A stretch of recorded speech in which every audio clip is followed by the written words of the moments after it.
Hello বন্ধুরা, আমি শ্যাক গন্ডেল। এখন আমি করব আশিক আবু পরিচালিত, অনুরাগ কাশ্যপ এবং দিলেশ প্রধান অভিনীত নতুন মালায়ালাম ছবি রাইফেল ক্লাবের রিভিউ। এই সিনেমাটার ভালো দিক খারাপ দিক নিয়ে আলোচনা করবো আজকের এই ভিডিওতে। গল্প সম্পর্কে এই ছবির বিশেষ কিছু আমার বলবার নেই। আমি জানি আপনারা গল্প সম্পর্কে হালকা ফুলকা শুনতে পছন্দ করেন, কিন্তু গল্প থাকতে তো হবে ছবির মধ্যে। এটা একটা গল্পহীন অ্যাকশন ছবি বলা চলে। একটুখানি শুনতে অবাক লাগলেও এটাই কিন্তু সত্যি। তবু যদি সংক্ষেপে আমি আপনাদেরকে গল্পটা বলতে চাই, এখানে আমরা দুটো গ্রুপের মধ্যে বেসিক্যালি ক্ল্যাশ দেখতে পাচ্ছি, কনফ্লিক্ট দেখতে পাচ্ছি। দুটো গ্রুপের মধ্যে আমরা এখানে ওয়ার দেখতে পাচ্ছি। একটা গ্রুপ হচ্ছে প্রোটাগনিস্ট বলা চলে তাদেরকে, রাইফেল ক্লাব।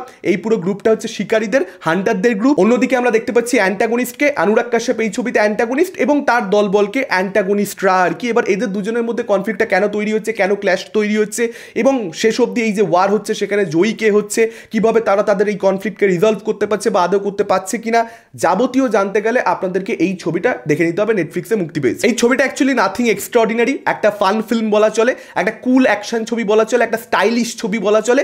এই ছবির মধ্যে অ্যাকশন দৃশ্যগুলো প্রচণ্ড বেশি স্টাইলিশ, মূলত মিউজিকের জন্যই সেটা হয়েছে। এমনভাবে মিউজিককে ব্যবহার করেছে যে অ্যাকশন দৃশ্যগুলো দেখতে কিন্তু অবশ্যই মজা আসে। যদিও অ্যাকশন যে বিভৎস কিছু মানে অসাধারণভাবে ডিজাইন করা হয়েছে বা সেখানে কিছু মাস মোমেন্টস রয়েছে, মাসি অ্যাকশন কিন্তু আমি এটাকে বলবো না, বা খুব যে রিয়েলিস্টিক অ্যাকশন সেরকমও নয়। স্টাইলিশ অ্যাকশন বলাটাই অ্যাকচুয়ালি বেটার।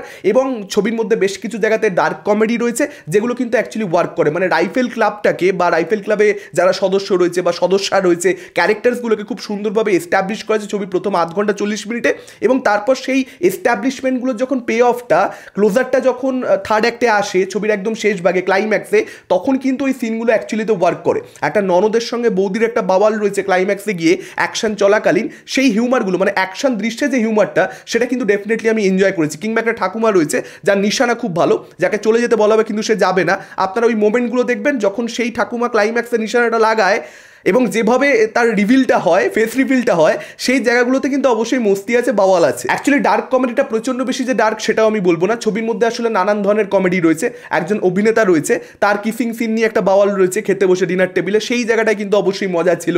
কিংবা একটা ক্যারেক্টার যে বলে আমি এই বাড়ির পুরুষ, আমার সঙ্গে কথা বল, ওই সিনটার মধ্যে অবশ্যই একটা মজা ছিল। তো সব জায়গায় হাসি না পেলেও মানে একবারে হো হো করে অট্ট হাসি আসছে সেরকম না হলে মুখে একটা হাসি লেগে থাকে। কিছু জায়গাতে সেই অট্ট হাসিটাও আসে, একটা ভালো হিউমার। এবং তার সঙ্গে সঙ্গে ছবিতে যে ফেস অফের সিন, পার্টিকুলারলি আমি একটার কথা বলতে চাইবো। ক্লাইম্যাক্সে তো একটা বিগ ফেস অফ রয়েছে, একটা পুরো ওয়াল লাইক সিচুয়েশন, সেটা তো ছেড়েই দিন, সেটা তো খুব ভালোভাবে ডিজাইন করেছে, আমি সেটাতে আসছি। কিন্তু একটা পার্টিকুলার দৃশ্যের কথা বলবো যেখানে না অ্যাটাক করে দেওয়া হয়েছে রাইফেল ক্লাবে এবং তারা প্রস্তুত নয় সম্পূর্ণরূপে। আর সেই সময় গুলি গালা চলছে, কিন্তু তাদের চোখের পলক অবধি পড়ছে না, তারা নড়ছে তো নাই, চোখের পলকও পড়ছে না। সেই সিনটাকে যেভাবে ডিজাইন করা হয়েছে ওটা দেখতে ভাই মস্তি লেগেছে। মানে রাইফেল ক্লাবের প্রত্যেকটা ক্যারেক্টার কতটা বেশি সাহসী, এবং তারা যে একেবারে জাতের শিকারী শব্দটা আমি ব্যবহার করলাম, সেটা কেন আপনারা ওই সিনটাতে বুঝে যাবেন। ওই জায়গাটা ব্যাপক লেগেছে দেখতে। আরও ব্যাপক লাগার কারণ হচ্ছে ইন্টারকাটে আমরা দেখতে পাচ্ছি এটা শুয়োরকে শিকার করতে গেছে এবং সেই শুয়োরটা অ্যাটাক করে দিয়েছে পাল্টা, এবং তারা প্রস্তুত নয়। মানে দুটোর মধ্যে একটা প্যারালাল ড্র করা হয়েছে এবং সেখানে ডায়লগটা আমরা শুনতে পাচ্ছি যে আমরা শিকার নই, আমরা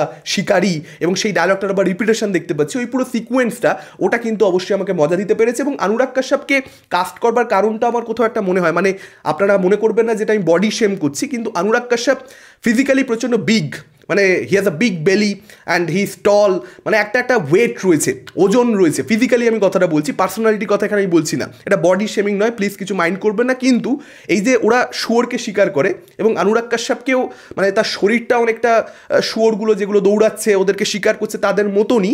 ফলত ওদের কাছে যখন অ্যান্টাগনিস্ট আসছে এই রাইফেল ক্লাবের মেম্বারদের কাছে, ব্যাপারটা অনেকটা শুয়োরের মতনই, মানে আর একটা জাস্ট অ্যানাদার শুয়োর, ব্যাপারটা অনেকটা এরকমই। বারবার বলছি এটা বডি শেম মনে করবেন না। অনুরাগ কাশ্যপকে আমি প্রচুর রেসপেক্ট করি, আপনারা সকলেই জানেন।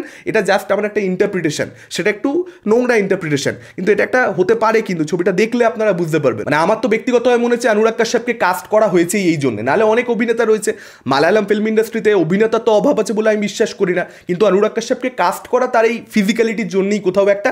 এবং ক্লাইম্যাক্সটাকে যেভাবে সেট আপ করা হয়েছে, মানে ক্লাইম্যাক্সটার কথা বলছি না, কিন্তু ক্লাইম্যাক্সটা আসার আগে যেভাবে সিচুয়েশনগুলোকে অডিয়েন্সকে ডেসক্রাইব করে দেওয়া হয়েছে, যে এখানে অ্যান্টাগনিস্টরা প্রোটাগনিস্টের ব্যাপারে অর্থাৎ রাইফেল ক্লাবের ব্যাপারে কী ভাবছে, তাদেরকে কতটা ডেডলি মনে করছে, অন্যদিকে রাইফেল ক্লাবের অ্যাকচুয়াল সিচুয়েশনটা কি, তাদের কাছে গুলির অভাব মাত্র 45টা গুলি রয়েছে।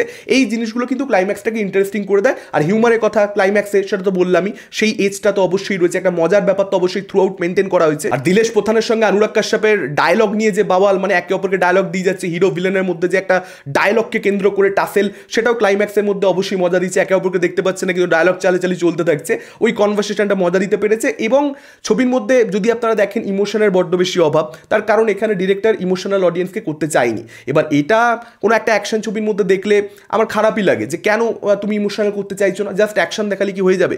কিন্তু এখানে কি হয়েছে, ইমোশনাল করতেই চাইছে না। ফার্স্ট মোমেন্ট থেকে অডিয়েন্সকে বুঝিয়ে দেওয়া হচ্ছে যে ভাই ইমোশনাল করতে তোমাকে ডাকিনি, হলে তোমাকে এনেছি এই কারণেই যে তোমাকে ফান দেবো, তোমাকে এন্টারটেনমেন্ট দেবো, তোমাকে একটা ফান একটা স্টাইলিশ অ্যাকশন ছবি দিতে চাইছি, ইমোশনাল করবোই না। ফার্স্ট মোমেন্ট থেকে ছবিটা যখন আমি দেখা শুরু করেছি আমি বুঝে গেছি যে ভাই এখানে ইমোশনাল কোনো গল্পই নেই, করতেই চাইছে না। তো ডিরেক্টর যেটা প্রমিসই করেনি সেটার জন্য কমপ্লেন কি করে করবো। ডিরেক্টর যেটা প্রমিস করেছে ফার্স্ট মোমেন্ট থেকে সে সেটা প্রপারলি ডেলিভার করেছে এবং ছবিটার মধ্যে পারফরমেন্সেস ভীষণ ভালো। অনুরাগ কাশ্যপের ক্যারেক্টারটাকে নিয়ে আমাদের সমালোচনায় পরবর্তীতে আসছে, কিন্তু অনুরাগ কাশ্যপ কিন্তু পারফরমেন্স ভালো দিয়েছে।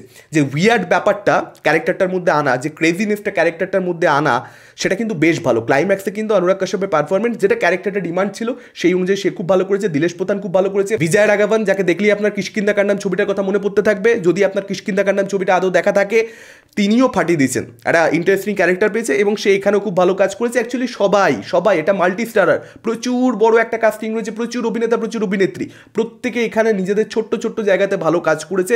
অনুরাগ কাশ্যপ খুব সম্প্রতি একটা সাক্ষাৎকার আমি দেখছিলাম যেখানে অনুরাগ কাশ্যপ নিজেই বলছিলেন যে এটা হিন্দিতে জাস্ট ভাবাই যায় না, যদি হিন্দিতে করতে হয় তাহলে এমন সমস্ত অ্যাক্টরদেরকে নিয়ে করতে হবে যারা রিটায়ারমেন্ট নিয়ে নিচ্ছে প্রায় মানে যাদের কেরিয়ার ওভার হয়ে গেছে আর কিছু করবার নেই, তাদেরকে আনতে হবে।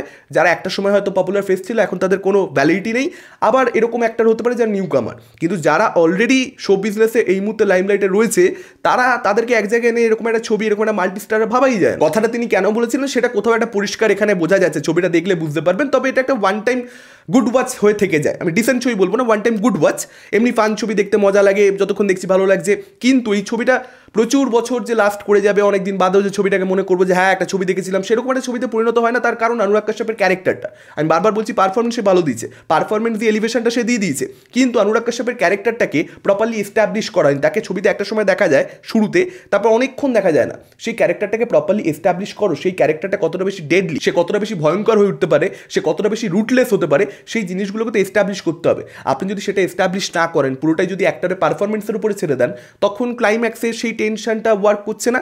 ওই ফানের ওপরে, মানে ওই কমেডি, ওই যে হিউমার ক্লাইম্যাক্সে সেটার উপরে ভিত্তি করে থাকতে হচ্ছে, বা যে স্টাইলাইজেশন অ্যাকশনের মধ্যে সেটার উপরে ভিত্তি করে থাকতে হচ্ছে, সেটাও একটা লেভেল অব্দি অডিয়েন্সকে এন্টারটেন করে দিচ্ছে। মজা এমনি ক্লাইম্যাক্সে পেয়েছি, কিন্তু আরও বেটার হতে পারতো ছবিটা যদি একটু সময় নিয়ে এস্টাবলিশমেন্ট দিত। আমি বুঝতে পারছি যে ইমোশনও আপনি রাখতে চাইছেন না ছবিটার মধ্যে, সেটা আপনি করেনি, ফার্স্ট মোমেন্ট থেকে প্রমিসই করেনি, খুব ভালো কথা। কিন্তু অ্যাটলিস্ট এখানে অ্যান্টাগনিস্টকে একটু এস্টাবলিশমেন্ট তো দিতে হবে। এখানে একদম একটা কার্ডবোর্ডিশ একটা ভিলেন, একটা ওয়ান ডাইমেনশনাল ভিলেন এখানে অনুরাগ কাশ্যপ পেয়েছে। তার একটা প্রপার সিন রয়েছে বেসিক্যালি, যেখানে ছেলের সঙ্গে সে ফোনে কথা বলে যে তোমার সঙ্গে বিদেশি মেয়ের পরিচয় প্রথম কে করে দিয়েছে, কোনো মেয়ের সঙ্গে তোমার পরিচয় প্রথমবারের জন্য কে করে দিয়েছে, ড্রাগস তোমাকে কে খাইয়েছে প্রথমবারের জন্য, কিংবা তোমাকে কে সিগারেট ধরিয়েছে, কে তোমাকে মদ খাইয়েছে, মানে ছেলেকেও সবই করেছে। ওই একটা সিনে অনুরাগ কাশ্যপের পারফরমেন্সটা খালি আপনারা দেখবেন, অভিনেতা হিসেবে সে কিন্তু প্রচণ্ড বেশি ইভলভ করছে। আগে কিন্তু এত ভালো অভিনেতা অ্যাকচুয়ালি সে ছিল না। ডিরেক্টর যা করতে চেয়েছেন তার মধ্যে থেকেই কিন্তু আমি সমালোচনাটা করলাম। ইমোশনাল না করতে পারে আমি বারবারই বলছি, সেটার জন্য আমি সমালোচনা করছি না। ফলত it's a one time good watch. তবে এক্সট্রাঅর্ডিনারি বিশাল কোনো ছবি হয়ে গেছে সেরকম ছবি নয়। আপনাদের মতামত কি যারা দেখেছেন ডেফিনেটলি কমেন্ট করে আমাদের জানাতে পারেন। এই ভিডিওটা ভালো লাগলে লাইক করতে পারেন, শেয়ার করতে পারেন। আমাদের চ্যানেল নতুন হলে চ্যানেলটাকে অবশ্যই সাবস্ক্রাইব করতে পারেন। আজকের মতন টাটা, চোখ রাখুন পরবর্তী ভিডিওতে।